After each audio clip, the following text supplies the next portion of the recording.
then going to the gym and shopping, where she would have met Jackie. It was the same on Saturday night, a delicious supper, and ordered sex. She shocked me on Sunday by stating this was not only unusual but alarming. She made sure I and my pals understood how much she detested us. About 4 months ago, I quit playing golf on Sundays because the abuse was so severe and I was just sick of hearing it. I also realized that she had her attention diverted. She seemed to be attempting to prove something to me, as evidenced by the length of time she spent messaging on her phone. I made the decision to go play golf, but I felt queasy as I was leaving. I realized I was returning to a negative situation. However, what would it be? I was glad I had not bothered by the time I had completed 18 holes. I was cruelly teased by my pals for having henpecked nests. Even I found it terrible to watch me act so badly. And I never got over the butterflies in my gut about what I would find at home. I returned home as I was enjoying a beer at the bar while I watched the lake's waves through the window. The storm raged outside, but I knew it was only a foreshadowing of what was going to blow up in my life. On Sunday at precisely 422, exactly 22 minutes after she had promised to see me, I got a message on my phone. It was my wife, or rather my soon-to-be ex-wife, as was to be expected.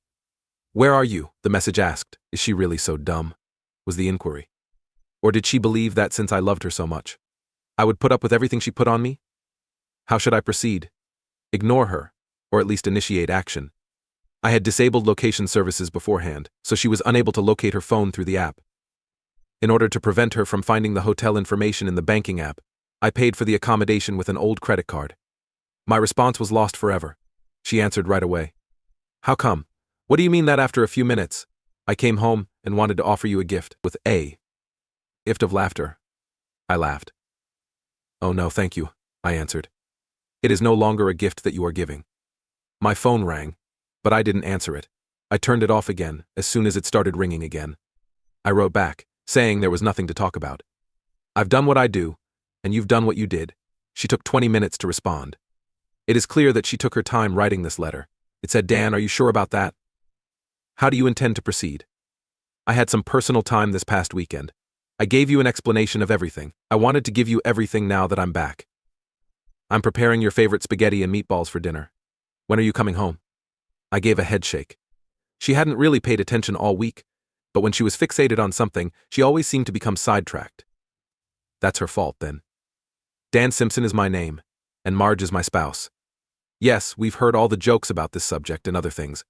After 3 years of marriage, our relationship had not been working out, and I felt that our union was on the verge of disintegrating. Until my spouse took the wheel and slammed straight into the center of those rocks, that is. I was unaware that among her coworkers there was a snake in the grass, shaped like one of them. Jackie Devon, that is.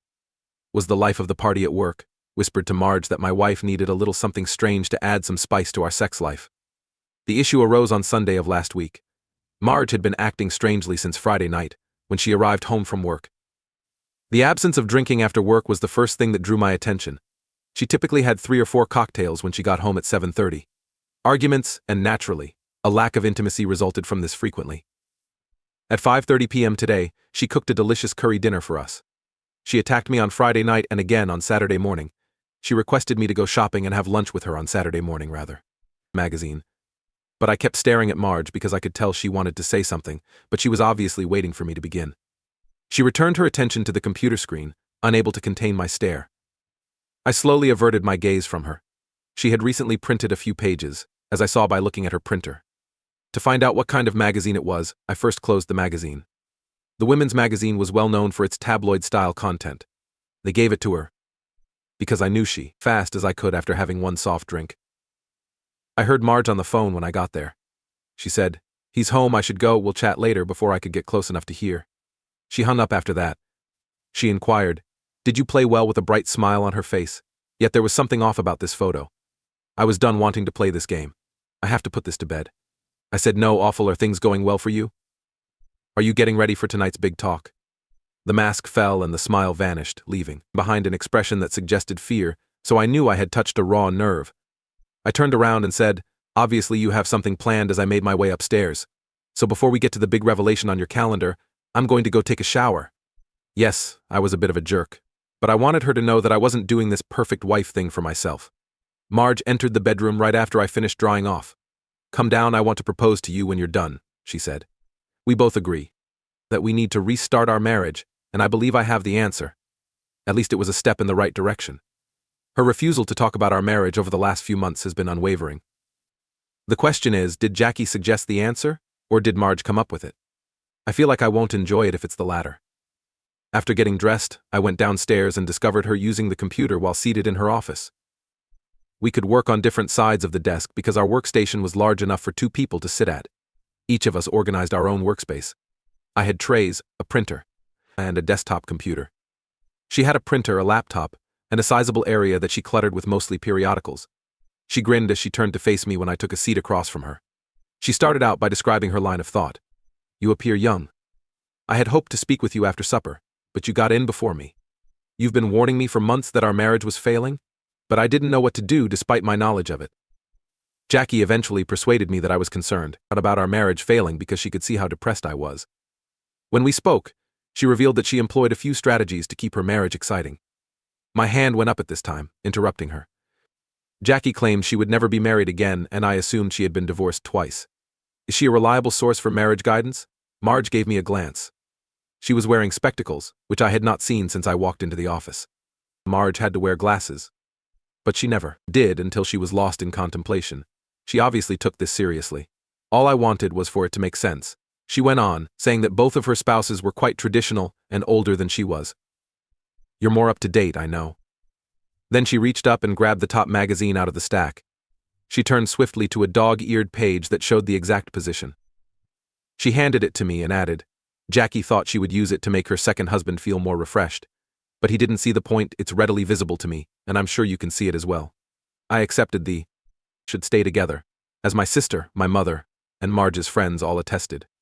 And their testimony was scheduled for today's hearing, along with a discussion of Marge's request for forced marriage counseling. I was sick and weary of hurting at this point. I encountered people every time I exited the house who pushed me to return to Marge. My wife wanted an uncle to speak with me, and he harassed me at the grocery store. Several of my Christian clients disobeyed me, stating they would not cooperate with me until I got back into my marriage. I was even informed on the street that I was being attacked by a neighbor who attempted to drag me back to Marge. More than 600 miles away, I applied for a new job. I straightened things out, handed in my resignation, and quit my prior employment. In a week, I started a new job. I had no. Jackie, her second husband, looked into it and found it interesting, but he was ultimately too traditional. I tried to calm down at this moment by taking deep breaths, but it didn't work. I growled at her, saying, "Well, if turning it down is seen as outdated, then I'm just as outdated as he is," and even implied that it was the reason our marriage ended. This will be the last straw in our marriage, finito. Are you following? Jackie added, "You have to see the bigger picture. You'll be upset at first.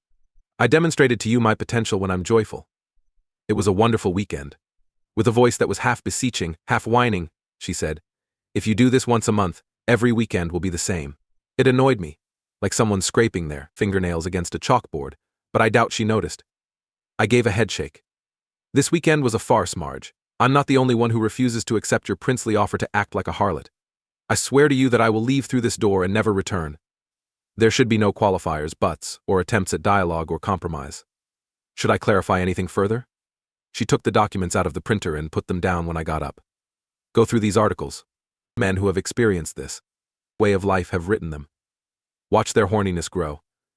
I suppose I'll be pleased to let you view it if you'd want after the first weekend." Having said that, she gave her hair a flirtatious twist that, in my opinion, made her appear quite low given the situation. I said, taking a long breath again, "If you want to be my wife, it won't happen. We're done if it does."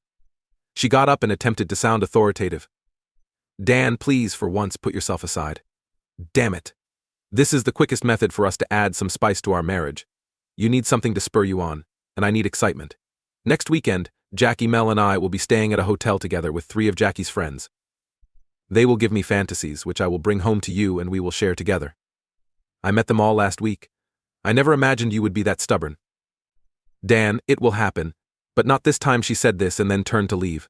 I collapsed onto a seat. I had my marriage to salvage in 5 days. Was that something I wanted? Exactly? I placed my own pizza order. After her delivery, I went back to the office. "Me made you dinner," Marge stated. I simply retorted in a caustic manner, "Your ultimatum and your food are bitter." I then shut the door and locked it. She tried to open the door, and I heard her. Then she yelled over it, "This isn't a command. This is a thoughtful suggestion to keep our marriage going. I didn't pay her any attention. I spent roughly 3 hours at the office, looking up Jackie, her other buddy Mel, who I'd never met or heard of, and the possible identities of these 3 males. In addition, I looked into divorce laws and ways I could get out of the house in case something bad happened. I left around 8 o'clock in the evening and watched TV in the living room. She attempted to perch on my lap, but I refused to allow it. At last she murmured, "I'm going to bed," in a sexually suggestive whisper. "Soon, I hope you'll follow me." I spent a few more hours watching TV. I was curious to see what Jackie had been thinking. Her phone was my first stop, although she usually brought it to bed with her. I entered the office and switched on her workstation. I found out via the email that Jackie was the source of all the links she had printed off, along with a list of things she needed to bring to me. I noticed the email she sent from her phone an hour or so ago while she was in bed because her laptop and phone were synchronizing emails. It said, "It went worse than I thought it would. He's threatening to get a divorce," without even reading the piece. I offered myself to him, but he flatly refuses to converse and doesn't want to go to bed. "Ella," Jackie's response, "please wait." Though he's undoubtedly dreaming about it, he's just being a jerk. I tried to wait as long as I could, but I had to go to bed since I was so exhausted. I considered going to the visitor's room. I knew that if I did, she would assume I was pouting. Then she'll believe her plans will succeed if she just gets me back in bed. I changed into my new clothing and headed to bed after going to the master bedroom. Just as I was drifting off to sleep, Marge reached under the covers. I turned to face her, pushing her hand away. "Thank you, but unless you give up on this notion, we won't continue doing this," she said, attempting to touch me once again. "But if you won't allow me to touch you, how can I show you how wonderful this will be? Next, let's head to the guest room." Saying, "It disgusts me to think of touching you while you dream of infidelity," I got up from the bed. "I want no part of touching you. I'm going to bed in the visitor quarters. Your dreams of adultery have defiled this bed," she screamed. "No. It's not cheating when you know it, and it's for us," as I bolted from the room. "Come see how amazing it can be. Please." She tried to turn the door handle, so I shut it and locked it. Then I begged, "Marge, please go. I really don't want to see you." All went according to plan on Monday morning. Before she got up, I left the house and called a family law lawyer, explaining everything. We had a modest income, no kids, a rental house at the time. We didn't sign any contracts, but we were looking at a new house. I paid the rent, and we didn't have any kids, so child support wasn't a problem, even though I made more money than she did. I asked a lawyer to draft the divorce papers on the grounds of unreasonable behavior leading to irreconcilable differences, without requiring any proof of adultery. After that, I went to the bank, created a new account, and divided my investments and savings in half. I transferred my salary from the general account to my new account when I got back to the workplace. I also wrote the landlord a letter terminating all utilities and a notice of 1 month. On Monday night, I came home to find Marge wearing a tight t-shirt and baggy shorts, as if to flaunt her charms and make it easy for me to get involved in whatever she was up to. I could smell dinner, too. She went all out because she never cooked during the week. She turned to talk as I stepped in the door, but I avoided looking at her. I simply went up the stairs to the guest room, shut the door, and locked it. There was no need for me to change the locks or barricade myself, because I remembered to pick up all the door keys before I left this morning. 10 minutes or so later, I heard an attempt to open the door. Before Marge could say, "Dan, supper is ready, and I was hoping we could make a little love tonight," there was a tap on the door. "I'm not hungry," I declared as I laid on the bed. "You called off your weekend getaway?" With a haughty reply, she cleared her throat. "Naturally, no. That's the reason I feel so hot. I get thrilled just thinking about it.